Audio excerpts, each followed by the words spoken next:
Hey everyone, this is Dr. Koenig, and we are going to talk about the components of assessment. I'm going to flip this over so it's bigger for you so you can see it better. And we're going to get right into it. So, an assessment ends up being a narrative. It's the narrative of the individual that you are assessing. So, in order to be good at assessment, we have to be good listeners. We also have to have some good writing skills and be able to use words to retell the person's story. It builds on the counseling skills that we have. So, when you think about assessment, you have some of those foundational skills that you've already been building on. And assessment will further build those out, or I guess learning the particulars of assessment will further build those skills. So we want to think about assessment as divided into three phases. And you can see here that the beginning at the top of this diagram, before we get into the phases, we actually have a referral. So we have some concern over performance, maybe academics, behavior, some concern of some kind. And that referral comes to us, we might have an initial hypothesis about, why this person is behaving in the way that they're behaving in or experiencing the problems that they're experiencing.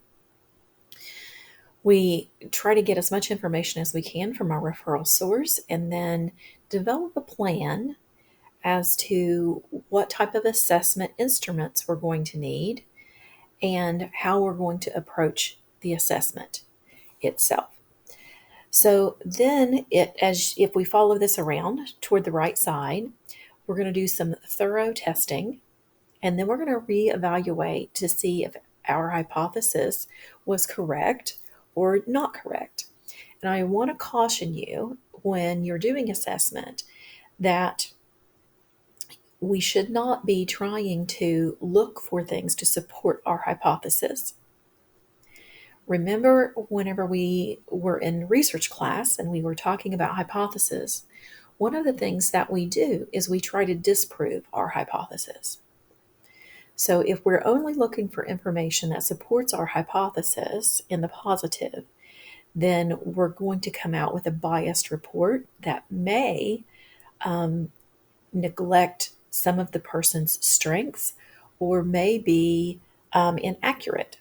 So we want first to try to disprove our hypothesis. And then if we can't disprove our hypothesis, then we want to look at, all the information or all the evidence that would go into supporting the hypothesis. We may need to revise that over on the left side of the diagram.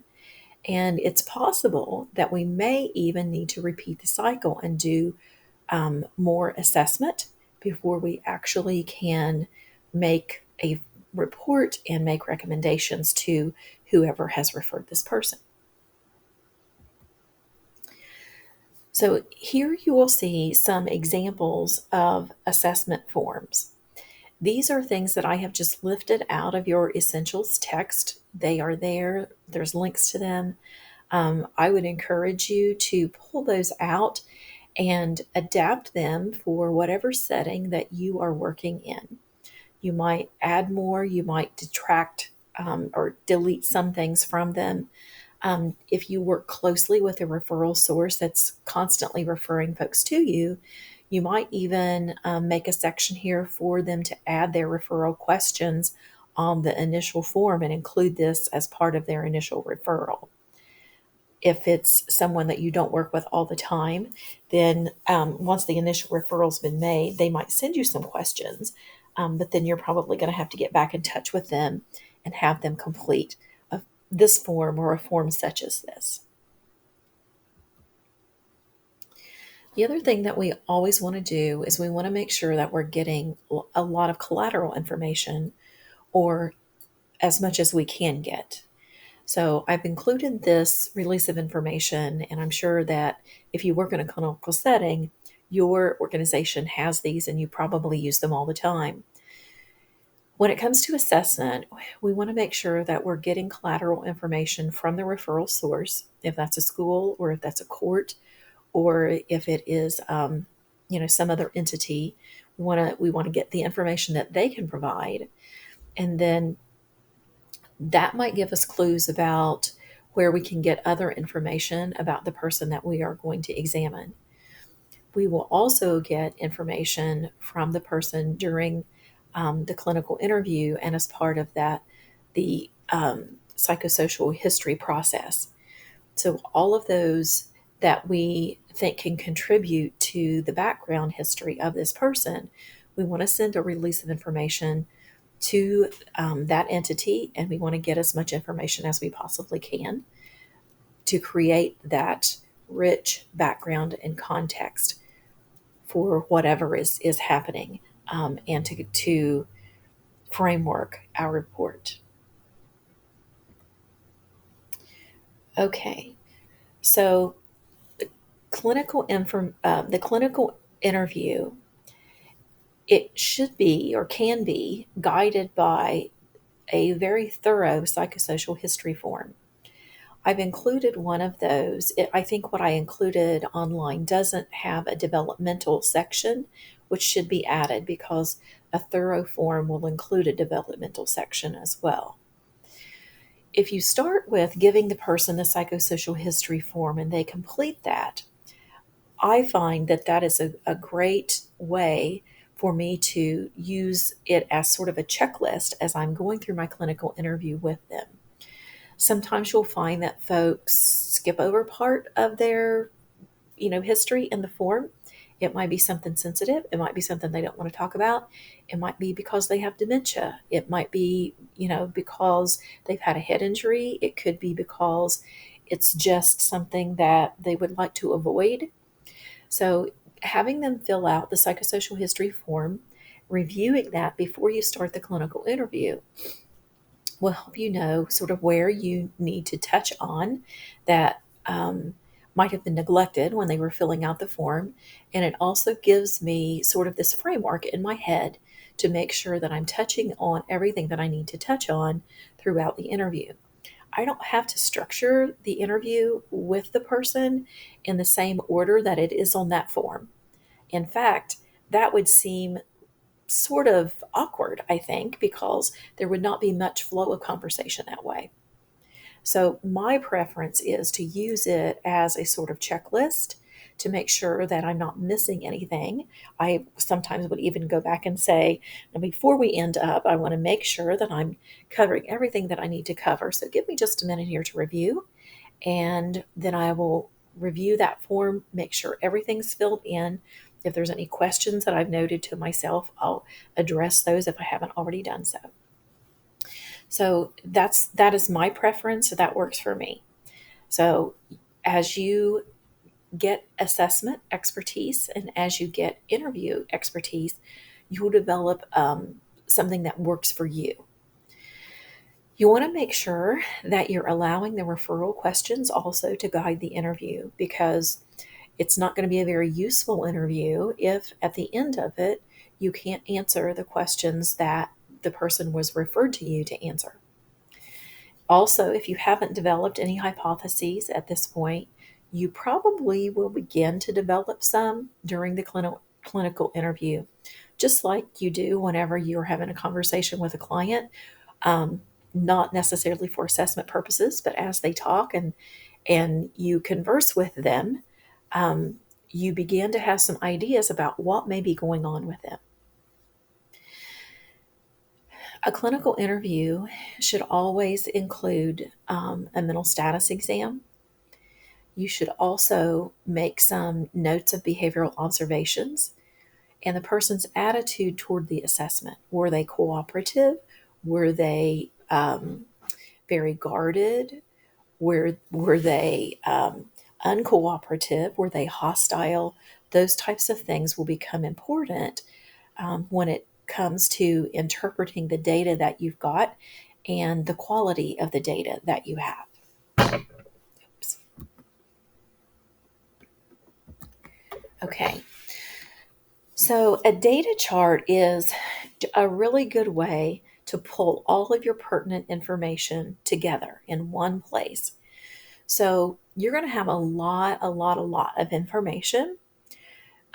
This data chart has the hypothesis, and this one follows the one that's in the essentials text. If you have a hypothesis or you've developed hypotheses, you can put those under the hypothesis section. No matter when they develop, you can put them there. Let's see. You would fill this in as you went through the assessment process, whether you were able to rule out hypotheses or whether you were not able to rule out hypotheses, and you actually began to see evidence that would support that hypothesis. Okay, so then we move to the clinical assessment report. Here are all of the elements, and I say all of the elements loosely. These are the common elements in a clinical assessment report. Let me draw your attention to the fact that summary, which is second on the list here, is in italics. So in certain situations, it may be better to put the summary immediately after the identifying information. If it's not placed here, it should go at the end with recommendations. So then the last thing on this list would be summary and recommendations. Okay, so we're going to break this down just a little bit. So the clinical assessment report begins with our identifying information, summary if we choose to put it there, referral source, and the reason that the person's being referred. Nothing is as good as an example. So the best thing for you to do is to go to your essentials text and look at the examples on page 177 and page 263. So that will give you an idea of not only what is included here, but how it might look in an assessment report.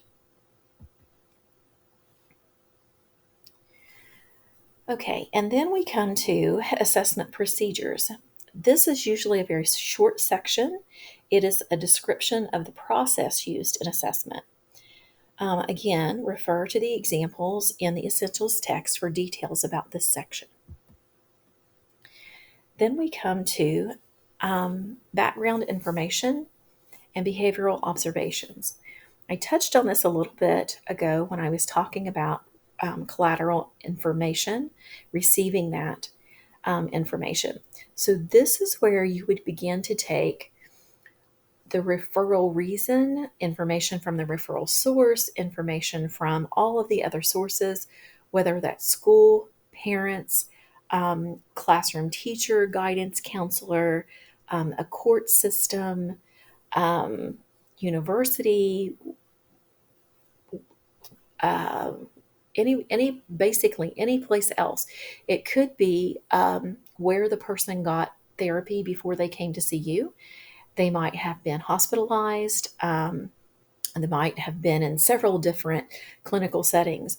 All of those should be contacted to contribute information to a clinical assessment report or to the assessment process. So you're going to sift through all of that, put the pertinent data into your data sheet, and then be able to review it. This is where you begin actually synthesizing that, putting it together, what themes are developing, and then you're going to combine that with the behavioral observations, which, as I said, could be a separate section, or it could just simply be contained throughout the report as you note behaviors that either contrast with something that you're saying, or they might support other findings that come from background information or from testing. Okay, so then we move to social emotional functioning and cognitive academic functioning. And these can actually be in whatever order you want them to be. But I'm just going to talk a little bit about social emotional functioning. And this really is about achieving social and emotional competency. It might include things like the person's attitude toward themselves, there's the self esteem, how they perceive themselves, how they relate to others, peers, adults, how they resolve conflict, how they process loss, how they cope with strong emotions, or how they don't cope with strong emotions.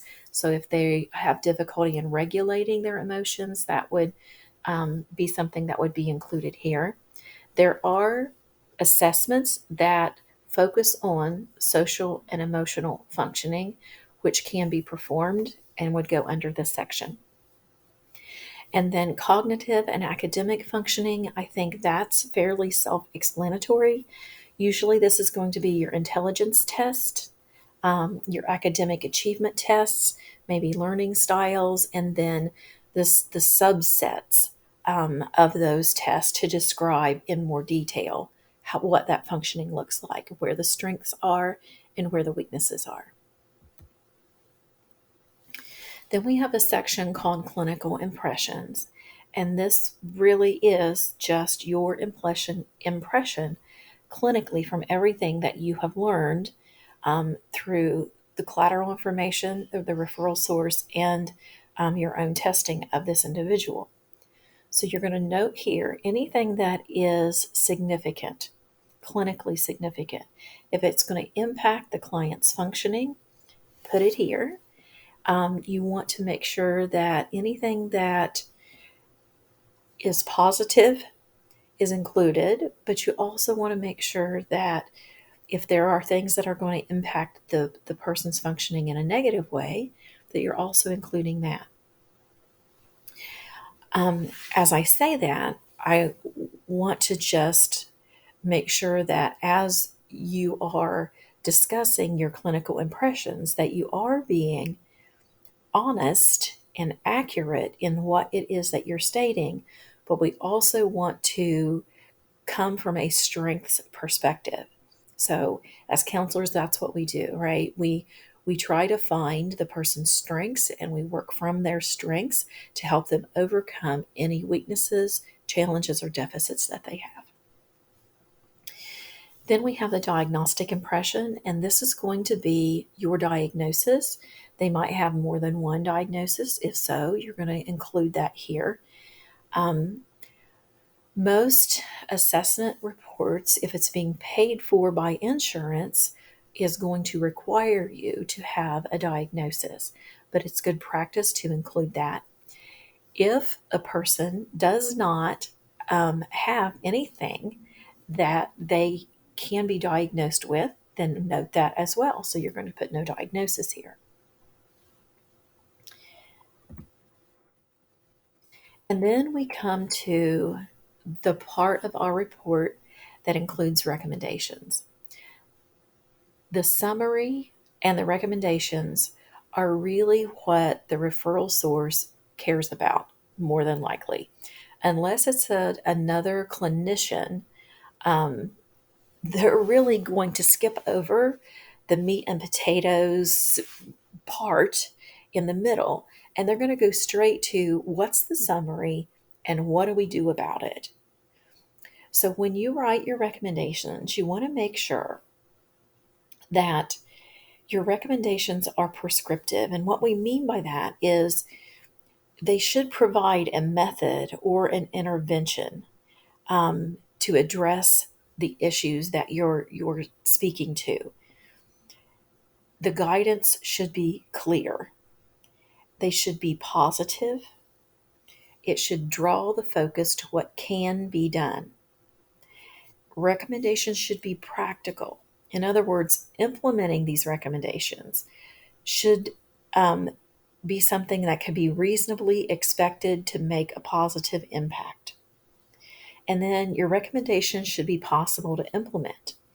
If we're recommending something that it's not possible to implement for parents or schools or caregivers, then the assessment has really been a waste of time and resources. And that is certainly something that we want to avoid. So keep in mind that there are different qualities of assessments. You can have an assessment that is great quality, or you can have an assessment that's poor quality. So a good, excellent quality assessment is going to capture data from many, many sources. It's not going to rely on one stream of data. It's going to synthesize that data and create a multi-dimensional word picture of the person that you're examining. And that word picture should be accurate, insightful, and compassionate, and it should address all of the referral questions. It should also, in the end, point a clear path forward. This is the reference for the essentials text.